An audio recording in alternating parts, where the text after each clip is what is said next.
So now it gives me great pleasure to introduce our dean, and I have to say I'm going to go off script a little bit, and I'm not sure if anybody in here was part of the panel to select the dean, but if you are, and I understand if you don't want to stand up, I want to thank you.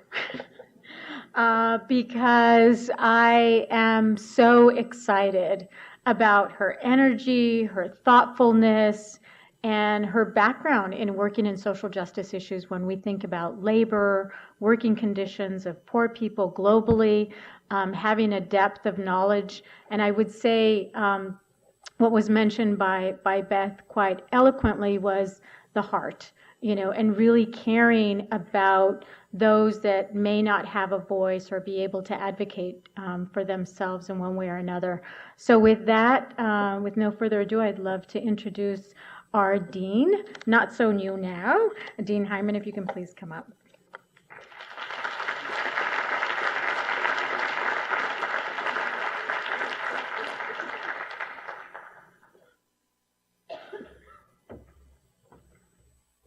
Thank you so much, Bea. That was the kindest introduction ever. I can't tell you all what an enormous pleasure it is to be here today, starting with it being an occasion to honor Ruth Romer.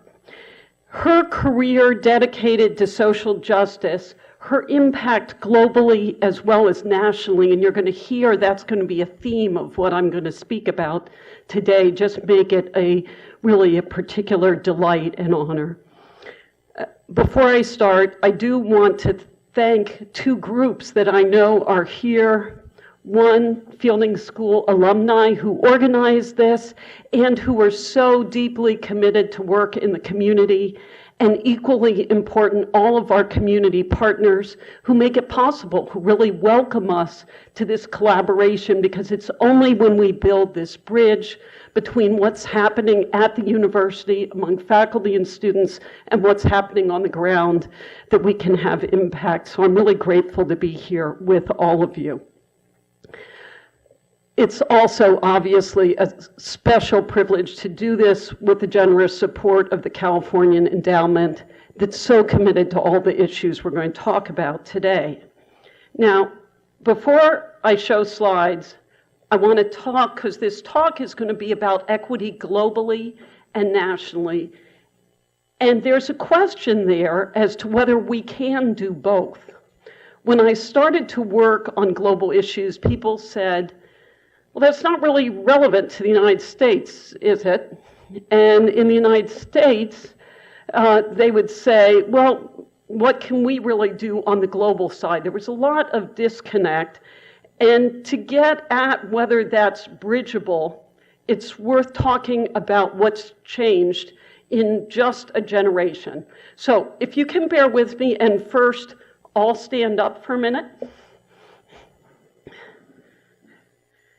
Thank you. I hope it feels as good to stretch as I always feel when I'm there. Now, if we had more time, what we would do right now is an instant recess to honor Tony Yancey. But I hope that this moment of at least stretching will make you think of her extraordinary work and the need to find some time today when you can get up, walk around, dance, etc. You can sit down now, and I'll tell you how this relates to global. So it's my great honor to be with you today. Yesterday, I was in Doha, Qatar, in the Middle East. And in Doha, we also stood up, talked about obesity, talked about physical fitness, and honored Tony's work. Now, you can imagine that there are all sorts of reasons why in that environment I probably could not do the dance videos, of which my ability to lead those was just one of the reasons.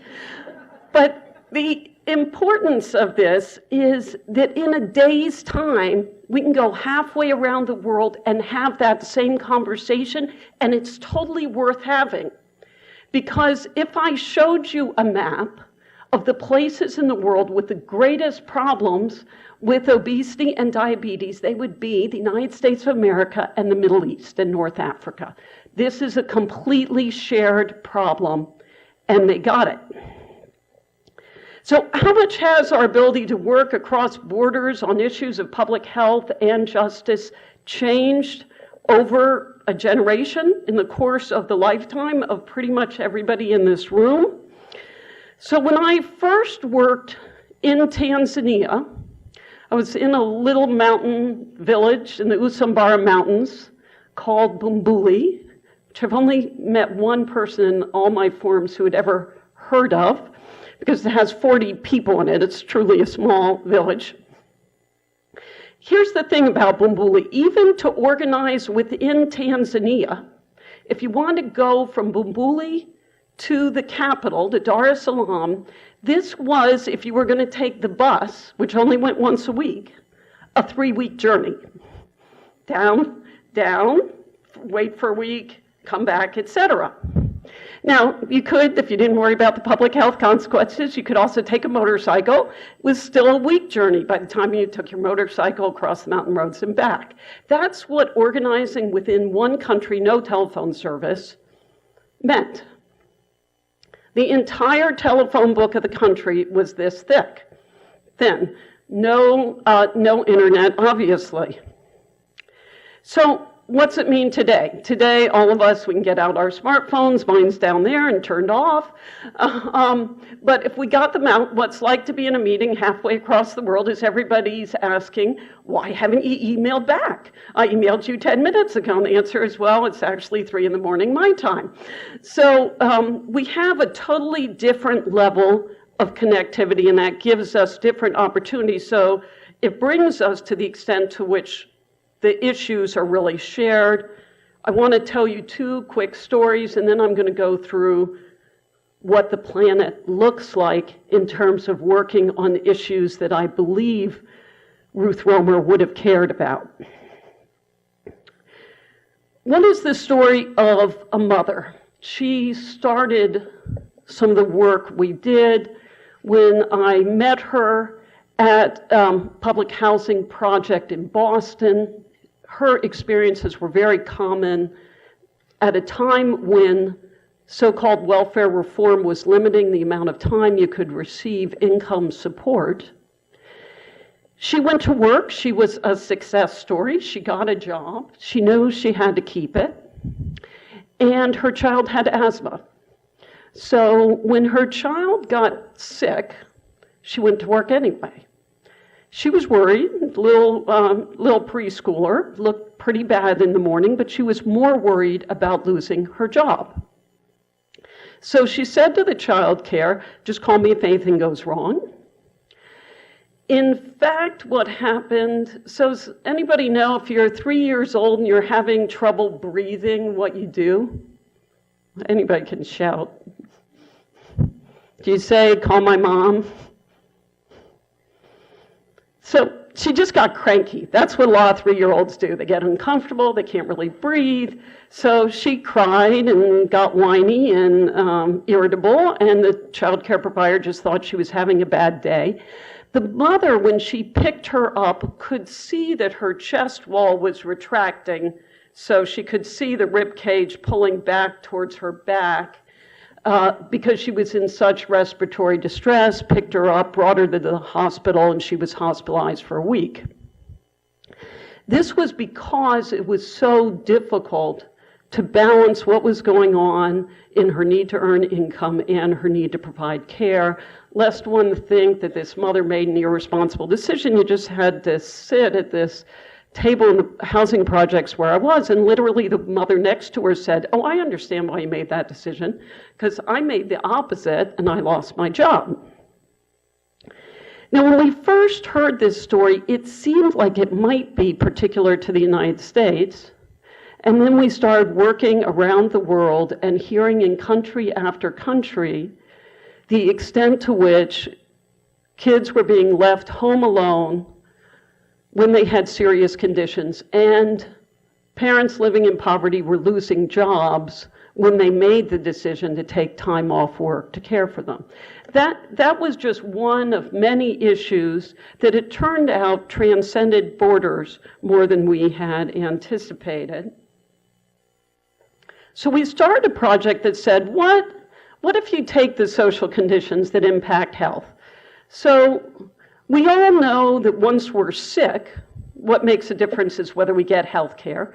But the real equity issues are whether we get sick in the first place, and those are overwhelmingly determined by our social conditions, the economic conditions we face, the environmental conditions.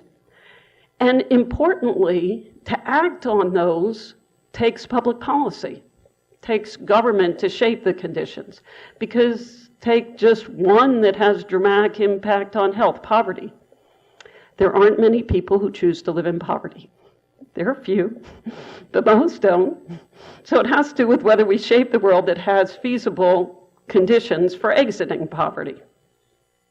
So we said, well, maybe what we should do is take a look at what is going on around the world and whether we can do something about, whether we can start to move on those social conditions, just in the way we heard Francine right now give an inspiring example of how we could move on some of the reproductive health conditions. Now, it turns out that it was a little more of a job than we anticipated to figure out what was going on around the world. We actually had this naive view when I started this project that we would go to the UN and say, okay, well, what are the poverty policies around the world? What are the labor policies around the world?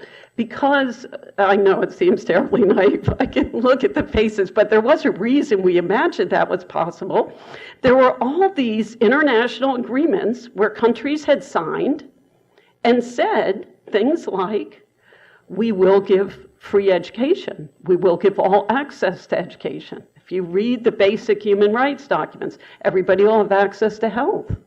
Everybody will have access to Social Security. It's all there in the international agreements. We knew that it hadn't all happened on the ground, but we thought maybe someone was tracking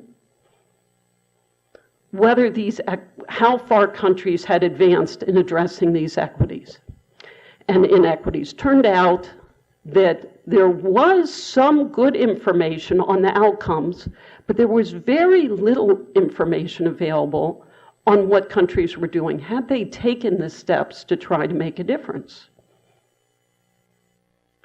So we put together this team. It also turned out to be harder. It's always good to be a little naive going in as to how hard any of these steps are. I suspect that many of us have started on projects where we didn't know when we began. We had the vision, but didn't know quite how hard it is. I actually think that's totally a protective mechanism, because if you really knew in the beginning, then maybe somebody could discourage you and say, you'd agree, yes, this is impossible. But so we didn't quite have a sense as to how hard it would be, back to Anna's story, to find out how many countries in the world would you be fired? Could you be fired if your kid was sick? How many countries in the world would have no income support if you lost your job? In the end, we put together a multilingual team, 5 of the 6 UN languages, half dozen other languages, and we started to map what's going on around the world.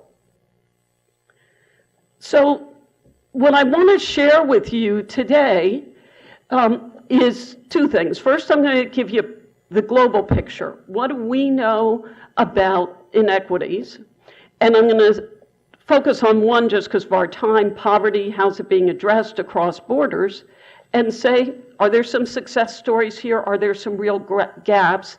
If we wanted to work on the single biggest determinant of health inequity around the planet, what would we say? What would the diagnosis be about how far we are? Could we point to where we need to go? And then I'm going to hone in on the United States and say, are there any surprises about the US? I'm going to stick on the social side. There's lots to say about the healthcare side as well, of course. So first, minimum wages. So there's a good news, bad news story about this. Most of the world has a minimum wage. So the only countries that don't are those in red. So you can see parts of the Middle East, parts of North Africa don't. But most of the world actually has a minimum wage. That's good news. There is agreement that there should be a minimum wage. Then comes the bad news. Light blue across much of sub-Saharan Africa and Asia are the places where the minimum wage is low enough that even if you're just one adult supporting one child, you will earn less than $2 per day per person, right? So 2 to 4 for you, but if you have to share it with someone else, less than 2, less than this really ridiculously low global poverty standard, right? So that's purchasing power parity adjusted, which simply means $2 in Benin. It's been adjusted, so it should buy the same thing as $2 here in Los Angeles. So this is very, very low. Now, the world has made a lot of progress since there was a global agreement in 2000 in the Millennium Development Goals to reduce poverty. There's been great progress on reducing the below $1.25 a day. That's people who are not in the labor force at all. But to get people above $2 per day per person, we need real minimum wages. It could happen. This is going to require global agreements, but it's going to have to take real transformation because so much of the world doesn't have it. Now, what about unemployment? So we're on the tail end of a global recession, or we hope we're on the tail end of a global recession, but it's certainly a profound reminder of how vulnerable people are in every country to job loss. Unemployment insurance, protection for when you're unemployed, is essential in every part of the world. Again, there's some good news here. In terms of, this is not a Western concept, an Eastern concept, a Northern or a Southern concept. Most parts of the world believe you should have some protection as a human being if you're unemployed. It's not only in all of these international human rights conventions, but actually individual countries have said we care about it enough to put unemployment insurance in place. Because you can see very few countries, just the red ones, just a handful, who have nothing for unemployment. However, what's orange mean? Orange means the only way you get unemployment insurance is from your employer, paying you after you leave. That means everybody who's in the informal economy who would need something from the government gets nothing.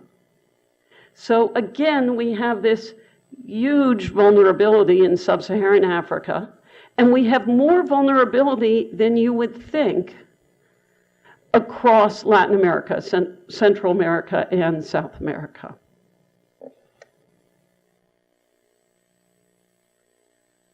What about as we age, and if we wanted to move that forward? Again, good story.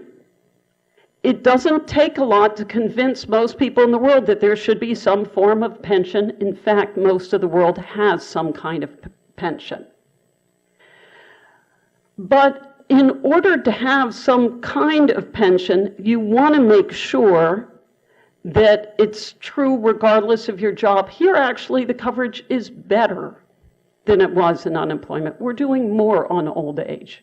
That's good. It's not quite universal.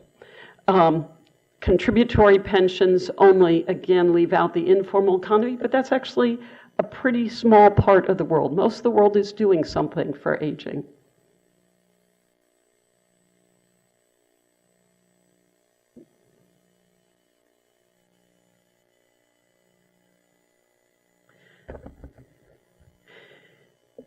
Now, whether you're concerned about poverty's impact on health, and you want to change that, probably the single biggest driver is how much education children have access to, or whether you're interested in education's own direct impact on health, which is profound, you would want all kids, all children and youth to have access to education. There is no driver of that that's bigger than whether tuition is charged. Now, here's the scoop about tuition. Its impact is differential. So if you charge tuition, kids will go, basically middle-class kids will go to school anyway, and boys in low-income families will go to school anyway. The kids who are left out are low-income girls. So we see that in country after country. Primary school, because there was a global commitment, is almost universally free. There are a handful of countries where it's not. Secondary school, however, everything that's red on this map charges tuition. And those are exactly where there are big disparities in whether or not girls have access. This is a policy question, and it's an organizing question. For many years, the World Bank said, let's charge tuition fees to pay for things. That's a political decision. They took some countries that weren't charging and advised them to charge. Then they saw that had huge negative consequences, and they stepped back from it. Still, different global organizations debate whether we should charge tuition for secondary school. Why do they debate? It's understandable. Some of the countries that right now charge tuition don't have much money. On the other hand, some of them also use very few of their dollars, a minuscule percent, 1%, 2% of GDP for education. It's political will as well. And aid dollars are underrepresented in what goes to education. So around the planet, the total sort of global fund for education is about $1 billion. This is nothing. So this is totally solvable with finance. For where we are in terms of a global community, the rich countries made a commitment to give 0.7% of GDP, so less than 1% of GDP, to aid. I'm sure people are aware of this. If you ask an audience across the United States whether the U.S. gives too much to aid, they will say yes. If you ask them how much the U.S. gives to aid, they will say about 20% of our GDP. The answer is that's off by 2 orders of magnitude. So the answer is about 0.2% of GDP.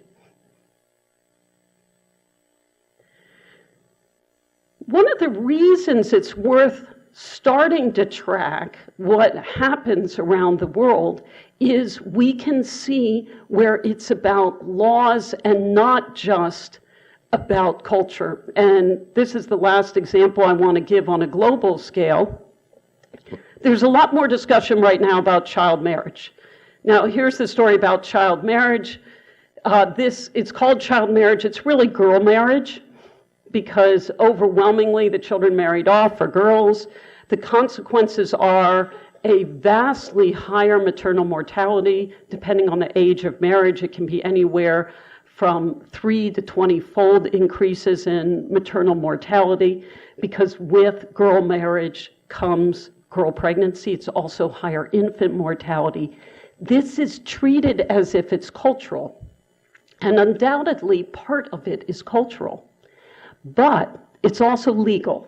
It's how we frame collectively the laws that affect health equity.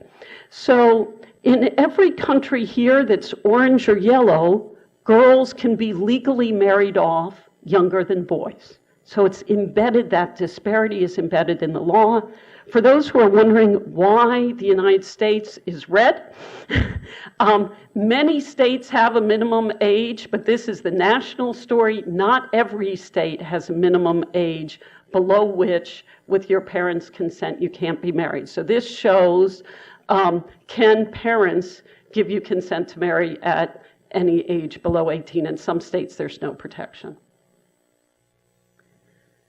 Now, do these policies matter? The story is they do, and once we start to be able to look at what countries are doing, we can look at where they matter and I'll just give you two quick examples. Maternity leave. So we began by talking about the impact of women not having paid leave and what that meant for their children's health after the child was born, but a crucial time is where they have paid leave when they get pregnant in the first place. There's huge vulnerability during the first year of life, both for the child and for the woman in terms of the workforce and long-term economic outcomes.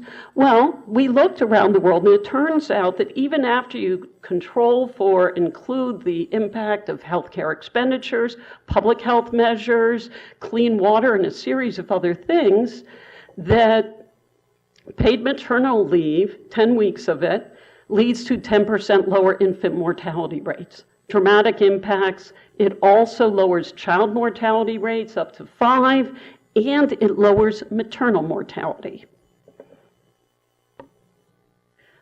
By the way, why would it lower maternal mortality? It lowers maternal mortality because it makes it much, probably because, we don't know why we see it lowering it, but probably because it makes it much easier to breastfeed for a long time, leads to child spacing, and leads to better maternal health overall. Now, there's been a debate as to whether having laws on the books about child labor makes any difference. On the one hand, you would think intuitively, of course, it would make a difference. On the other hand, people said, well, they're not enforced, so who cares whether they're on the books? And there are people who argue that besides that, maybe these child laborers are bringing in such essential income to the family that the family does better with them than without them. But once you start to measure what countries are doing, you can actually take a look at the argument we did. And when you raise the age to 15, which is internationally agreed on, you start to see higher secondary school completion rates. So this issue that makes such a difference to the long-term economic outcome of youth and adults, that makes such a difference to health outcomes, very easy intervention. Well, while there's much in common across countries, there are also things that are different and that stand out, and each area has particular issues to work on. So people who have heard me talk before know that I tend to talk about the fact that there are 178 countries with paid maternity leave. The number keeps increasing, so if you first heard me talk, you might have heard 173. The only ones who I used to say didn't have it, Lesotho, Liberia, Papua New Guinea, a few South Pacific island states, and the United States of America. Now, that situation has changed. So Liberia does have it. Lesotho has it and emailed me because they are very insulted to keep being named with the United States, that we hadn't updated our data yet. The United States still doesn't have it yet. Clearly a critical area. You just saw the impacts. By the way, there are studies that only look at high-income countries, only look at the OECD, and also find significant health benefits to mother and child of putting in maternal leave. Now, while we're talking about health inequities, I do always want to mention dads. The world as a whole is nowhere near as far along in paternity leave. Everywhere you can count on getting leave if you're a mom, except the United States, Samoa, Papua New Guinea, those few South Pacific island states, we won't forget. But by the way, in fairness to them, most of them have, how many other people have been to the South Pacific, the small island states, besides me? Oh, wow, this is a great audience. There are a whole bunch. So a number of those ones have populations of 10,000. So it truly is very difficult to put in a social insurance system there and might not be necessary. So there are really very few other outliers with us. But the world has not come as far with dads, and that is a profound equity issue for men and women alike. Sick leave, it's not just caring for children that leads people to lose jobs. Caring for their own health leads people to lose jobs. So Well, California, being the great state it is, has some paid parental and sick leave. Most of the United States doesn't. That puts us in very rare company. So there are very few countries around the world that don't guarantee some kind of paid sick leave. India, even though it's red, most of the states have it. It's just a federal system and not every state has it. But unlike the United States, where most do not, it is the majority of Indian states that do. Paid annual leave, I had colleagues working on this on Capitol Hill, and they were treated like they were from outer space. With the lack of other basic protections for those who are working, how could they possibly be there talking about vacation leave?